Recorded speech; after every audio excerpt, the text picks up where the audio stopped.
Hey, this is Dave DeCamp from antiwar.com. This is anti-war news for Wednesday, October 11th, 2023.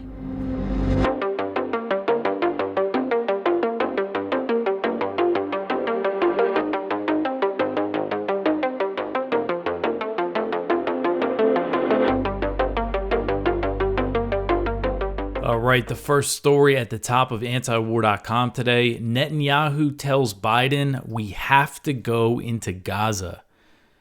So Israeli Prime Minister Benjamin Netanyahu told President Biden in a phone call on Sunday that Israel had to launch a ground invasion into the besieged Gaza Strip and ruled out the idea of negotiations.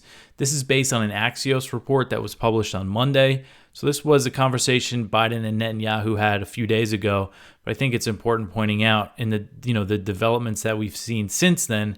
Netanyahu telling Biden, we got to go in, we're not going to negotiate, and then Biden and the U.S. taking all these steps to show all this support for Israel when they know they're planning an incursion into Gaza.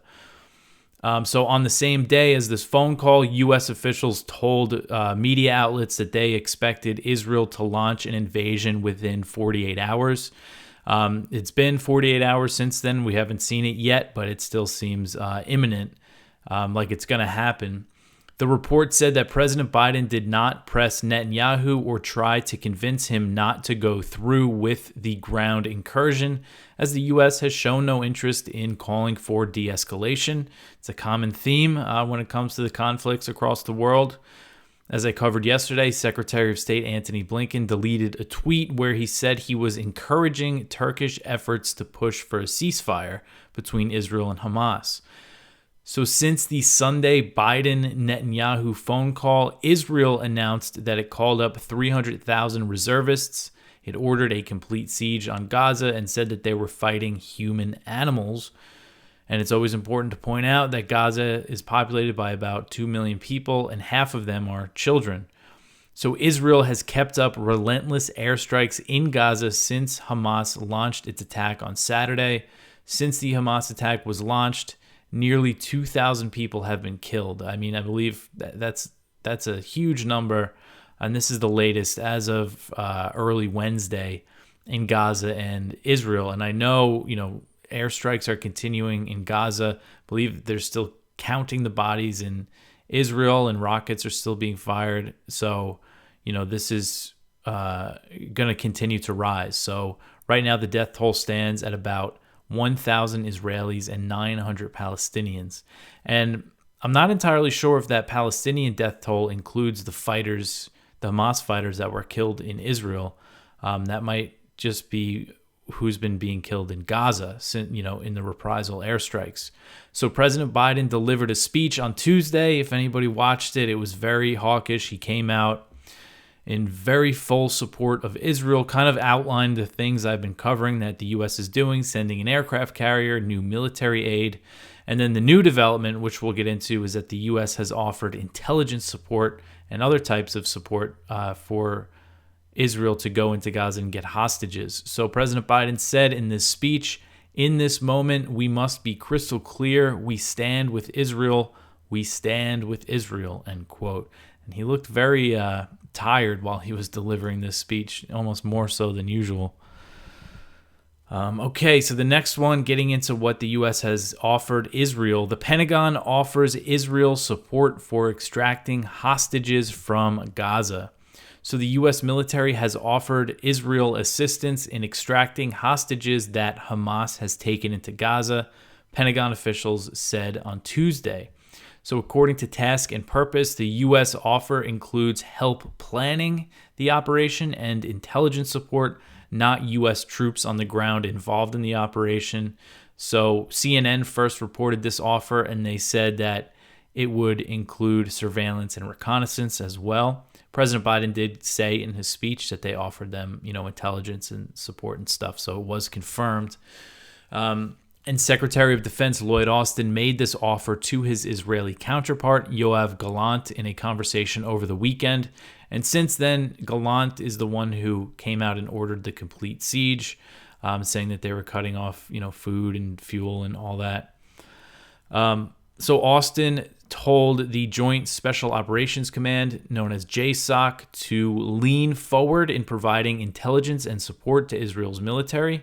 U.S. Special Operations Command and U.S. Central Command are also offering assistance.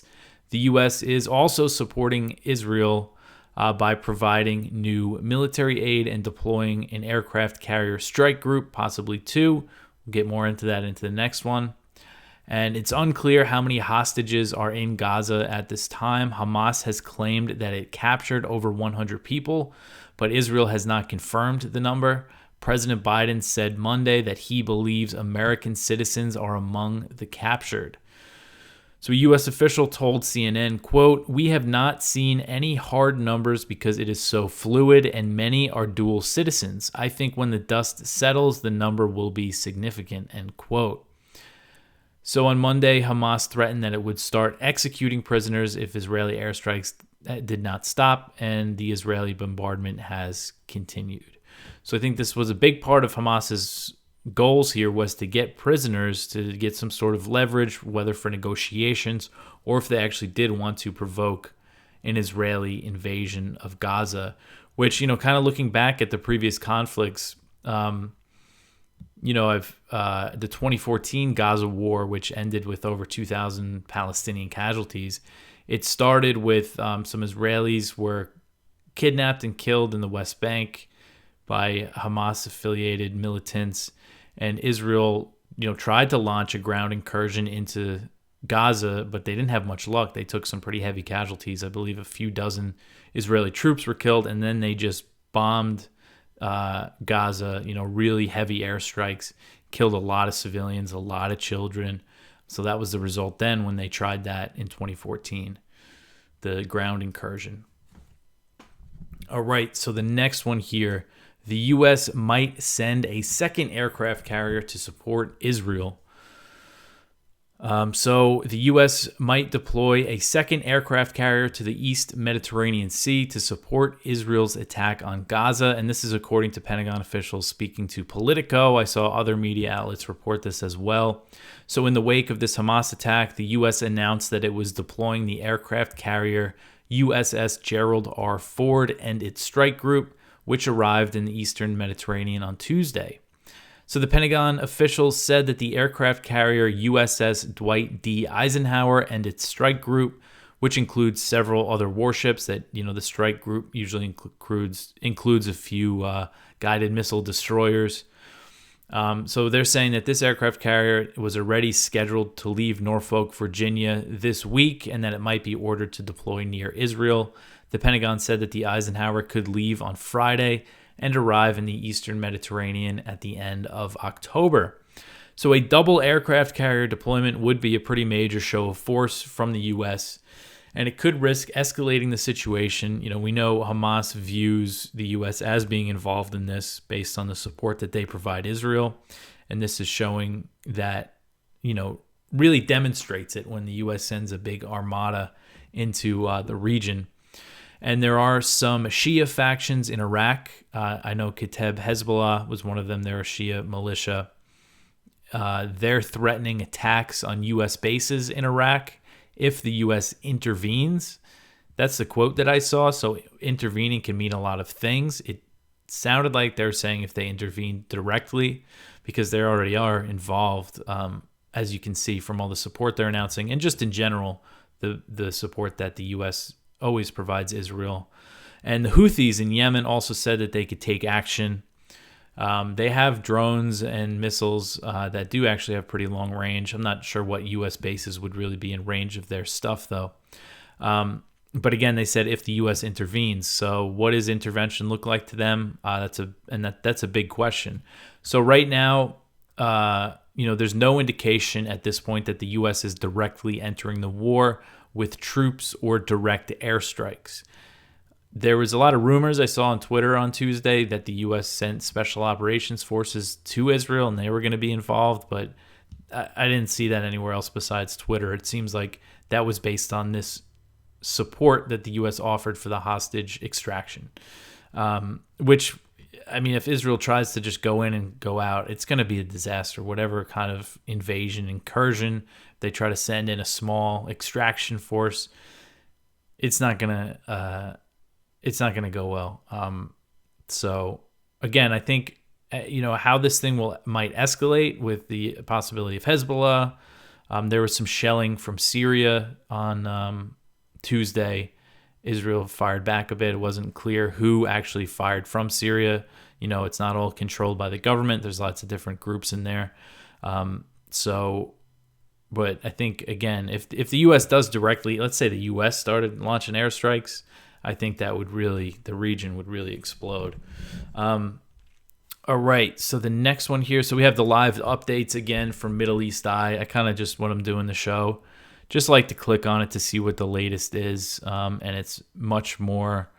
Airstrikes are going on. Biden discussed U.S. support for Israel in a call with Netanyahu. So they spoke again on Tuesday. I believe it was their third or fourth phone call that they've had. And the White House said that they discussed Iron Dome interceptors, additional ammunition, and other defense materials. So they're keeping in very, very close contact. 2 Palestinians killed in East Jerusalem, according to Palestinian media. Israel strikes home of Hamas military leader. 392 lawmakers signed resolution condemning Hamas and pledging support to Israel. So that's 392 members of the U.S. House of Representatives. This was a resolution that was put forward. It says that they signed the resolution. It doesn't sound like it might not have been passed. Maybe those are like the co-sponsors, or it's not an official piece of legislation. I don't know what that means. But these are just some of the updates. Things are just developing, because the strikes are going on overnight, early in the morning. So things are just developing very quickly here. All right, so the next one, Egypt's border crossing with Gaza is closed off. So the one way that Palestinians could exit Gaza was through the Rafah border crossing into Egypt, but that has been closed off, and that means that the Palestinians in Gaza have nowhere to flee amid relentless Israeli airstrikes that started in response to the Hamas attack on southern Israel. So what I've seen based on reports from people on the ground in Gaza, you have Israel is warning some people when they're going to strike certain buildings or villages, and then they have to get up and move to a different part of Gaza, and some people have had to move around a lot. And then in some cases, people weren't warned, or they were given the wrong information and their building was blown up, just based on these reports. I haven't been focusing too much on what's going on the ground in Gaza or in Israel with, who was killed, just because everything's developing so quick and there's a lot of information flying around, so it's hard to really verify everything. But it's very clear in Gaza that there's lots of airstrikes going on, and people are becoming homeless, and it's just a lot of that, and they can't leave. So the Israeli military on Tuesday, they revised a recommendation for Palestinians to get out of Gaza through the Rafah crossing into Egypt. So apparently they said you guys should leave, go into Egypt. An office of an Israeli military spokesman then said, quote, clarification, the Rafah crossing was open yesterday, but now it is closed, end quote. So the New Arab reported that Egyptian officials said the crossing was closed off indefinitely, and as Egyptian sources told them that they are trying to ensure that there are no attempts of infiltration by Palestinians into Egypt taking place. So according to the Red Crescent, which is a rescue group, 3 Israeli airstrikes hit the Rafah border crossing within 24 hours after Israel's defense minister Yoav Gallant announced a complete siege of Gaza, which involved cutting off food, water, and electricity. So there's these reports of airstrikes actually on the border crossing. And another thing I saw in Middle East Eye when I checked updates earlier, I meant to put it in here, was that Israel apparently threatened Egypt, don't send any aid into Gaza or we'll bomb it. We'll bomb the aid trucks. So another quote from an Israeli official. This is the major general who is in charge of an Israeli military agency in charge of policies in the West Bank and Gaza. He said on Tuesday that Israel was turning Gaza into hell. So this is the quote. Quote, kidnapping, abusing, and murdering children, women, and elderly people is not human. There is no justification for that. Hamas has turned into ISIS, and the residents of Gaza, instead of being appalled, are celebrating. Human animals must be treated as such. There will be no electricity and no water. There will only be destruction. You wanted hell, you will get hell, end quote.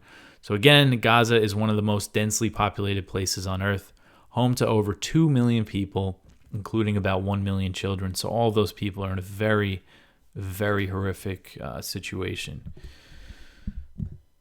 So the next one here, U.S. and Israeli lawmakers call for genocide of Palestinians in Gaza. So I try not to throw the G word around too much, but I don't really know what else to call what these people are saying. So lawmakers in the U.S. and Israel have called for the mass slaughter of Palestinians in Gaza in response to the Hamas attack on southern Israel that has killed at least 1,000 Israelis. So far, Israeli retaliation has killed 900 Palestinians, as I've mentioned earlier. So this member of the Israeli Knesset, her name is Revital Tali Gottlieb, or Gottlieb. I'm probably pronouncing that wrong. But she called for Israel to use its nuclear weapons, which Israel has never formally acknowledged exist. So she wrote on X on Monday, quote, Jericho missile, strategic alert before considering the introduction of forces. Doomsday weapon, this is my opinion. May God preserve all of our strength, end quote. So in another post, she urged again for Israel to use doomsday weapons and everything in its arsenal. The following day, she continued to call for a massive strike on Gaza, which is home to over 2 million people. As I mentioned, sorry, it's just, I'd like to mention details in all these articles. So listen to this. She said, quote, only an explosion that shakes the Middle East will restore this country's dignity, strength, and security. It's time to kiss doomsday, shooting powerful missiles without limit, not flattening a neighborhood, crushing and flattening Gaza without mercy, end quote. So then over in the United States, Senator Marco Rubio, a Republican from Florida, he also called for a mass slaughter in Gaza. So I wanted to put this thing in proper context, so I put the whole quote that he said here. So these were comments that Rubio made when he was doing an interview with CNN's Jake Tapper. And Tapper asked him if there was a way for Israel to destroy Hamas without causing massive casualties against the innocent people of Gaza. There are more than 2 million people. He mentioned there's 2 million people there and 1 million are children. And that's the question Tapper posed to Rubio. And his reply was, quote, I don't think there's any way Israel can be expected to coexist or find some diplomatic off-ramp with these savages. I mean, these are people, as you've been reporting and others have seen, that deliberately targeted teenage girls, women, children, the elderly, just horrific things. And I don't think we know the full extent of it yet. I mean, there's more to come in the days and weeks ahead. You can't exist. They have to be eradicated, end quote. So it sounds like, they have to be eradicated. It sounds like he's talking about Hamas, even though he was directly asked about civilians, children living in Gaza. That was his response. And then he continued, and this part, it sounds like he's referencing the fact that there will be huge civilian casualties. He said, quote, and you pointed out the difficult challenge. This is going to be incredibly painful. This is going to be incredibly difficult, and it's going to be horrifying, the price to pay. But even more horrifying is allowing a group like this to continue to be a viable group operating from a space that they control.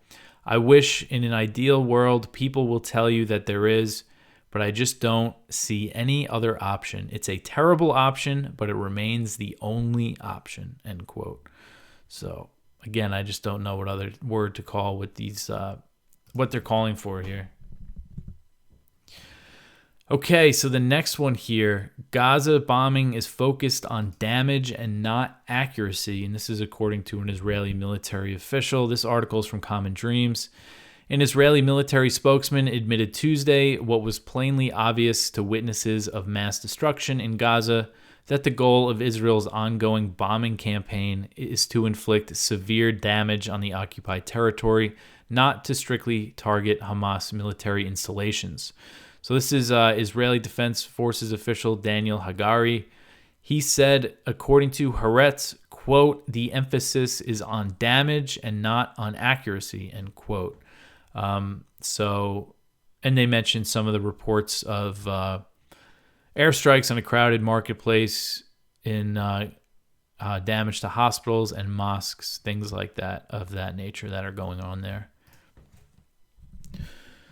Okay, so the next one here: fears of war with Israel grow in Lebanon after rockets exchange. So this article is from Al Jazeera, and I wasn't sure. I was trying to figure out what to write about kind of the risk of escalation, because there has been this volley going on between Israel and Hezbollah, and there was also some shelling between Israel. Someone fired at them from inside Syria, and then Israel fired back. And from what I've seen, that was it. So hopefully that doesn't escalate. But then, and this article is just quoting people in Lebanon who are worried about a big war. There was a big Hezbollah-Israel war in 2006, and Hezbollah is a pretty serious threat, a pretty serious fighting force. So what happened was, there was, on Monday, Israeli shelling killed 3 members of the Lebanese Shia group Hezbollah, according to a statement from Hezbollah. And that shelling was in response to attacks from what Hezbollah said wasn't them, so it was probably some of the Palestinian groups that are in southern Lebanon. So an Israeli deputy commander and 2 Palestinian fighters were also killed. So an Israeli officer was killed. The next day, Hezbollah fired a guided missile at an Israeli military vehicle. Israel retaliated by hitting a Hezbollah observation post that belongs to the mainly Shia group. So that's essentially where we're at. That was on Tuesday. So it's not looking like anything big yet. And, there is exchanges of fire once in a while between Israel and forces in southern Lebanon. But there is a chance of it blowing up. And I'm not sure, maybe other people have stronger opinions about this. If Israel really goes into Gaza and really goes to wreck the place, if Hezbollah would kind of enter the war on Hamas's side. I'm not sure if that would happen. All right, so the next one here, getting over to Ukraine, German $1.1 billion arms package for Ukraine. So we got a new topic here. Germany on Tuesday announced a $1.1 billion weapons package for Ukraine that Berlin said was to help Kiev get through the winter. The package includes a U.S.-made Patriot air defense system, 2 German-made Iris-T air defense systems, 10 more German Leopard tanks, and other types of equipment. Germany's defense minister said, quote, "With this new winter package, we are further enhancing the readiness of the Ukrainian armed forces in the coming months," end quote. So the provision of such a large arms package really shows that NATO is preparing to support this conflict into 2024. And we know in Washington, you have the White House and hawks in Congress are considering authorizing a giant Ukraine aid package close to $100 billion to get through the 2024 election. And that might include aid for Israel now. And if Michael McCall has its way, it's going to be a trifecta and include aid for Taiwan.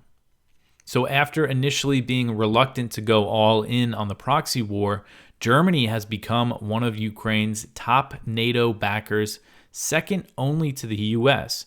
And I looked at the numbers according to this Kiel Institute, which is based in Kiel, Germany.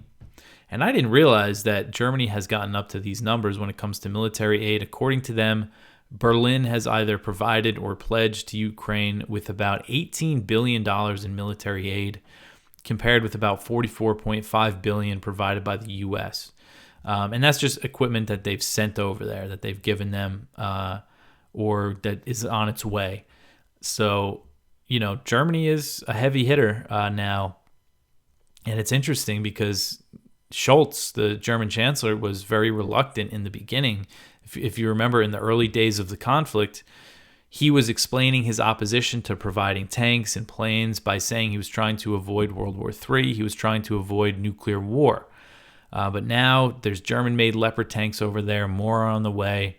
And Germany also approved the transfer of Soviet-era MiG-29 fighter jets that were in Poland.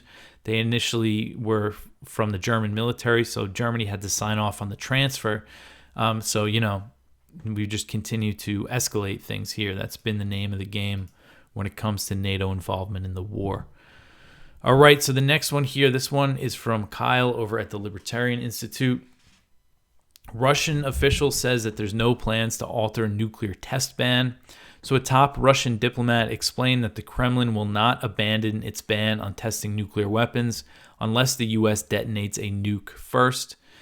So this is Deputy Foreign Minister Sergei Ryabkov, and this comes after Putin suggested that Russia might withdraw its ratification of the Comprehensive Nuclear Test Ban Treaty, which bans all nuclear weapons tests.